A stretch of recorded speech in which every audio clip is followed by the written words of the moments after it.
Vários municípios brasileiros anunciaram reajustes nas tarifas do transporte público. Muita gente se preocupou, evidentemente, com a inflação. Especialistas, no entanto, avaliam que a pressão inflacionária não será grande, mas o aumento de preços representa uma diferença sensível no dia a dia da população. Vamos acompanhar agora a reportagem da Soraya Lawandi.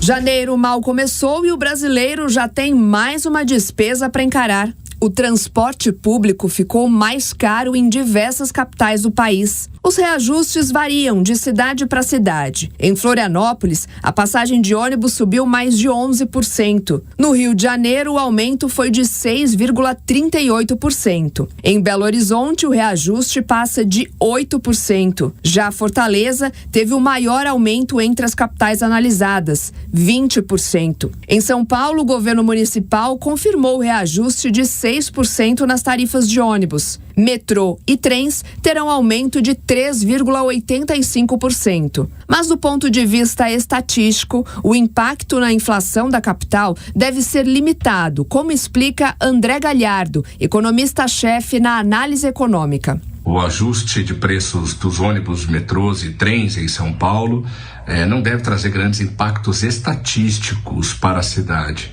Segundo o próprio IBGE, de acordo com os aumentos anunciados pelo governo do estado, pelo governo municipal, de 3,85% para trens e metrô e de 6% para ônibus, deve produzir um efeito de apenas 0,05% sobre o índice de preços da cidade de São Paulo. Mas o fato de o impacto ser pequeno nos índices não significa que ele não seja sentido no dia a dia da população. 6% de ajuste nas tarifas de ônibus é bastante forte, muito acima do IPCA desse ano, que deve encerrar abaixo de 4,5%, IPCA de 2025, mesmo que tenha a ressalva de que foram 4 anos praticamente sem ajuste em função da pandemia e de lá para cá se acumular, o resultado fica bem menor do que a inflação do período. Ainda assim, considerando apenas o ano de 2025, o impacto é forte sobre o bolso dos consumidores. André Galhardo explica ainda que, além do impacto direto, o aumento do transporte público em diferentes regiões do país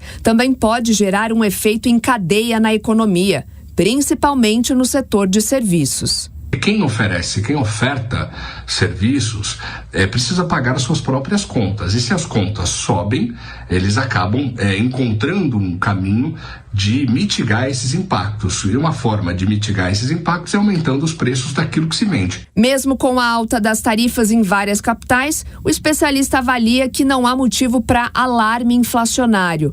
Isso porque os reajustes de transporte fazem parte da dinâmica anual de preços regulados. Todos os anos, salvo raríssimas exceções, existem reajustes de preços de ônibus, metrôs e trens, táxis, preços que são regulados, pelo governo, ou pelo governo estadual, pelo governo municipal. No bolso do consumidor é óbvio que pesa 6% de aumento no preço das passagens de ônibus, é bastante significativa, em que pese a ausência de aumentos nos anos anteriores. Além do transporte, o início do ano costuma concentrar outros reajustes importantes, como mensalidades escolares, por exemplo, o que explica a pressão maior nos primeiros meses do ano.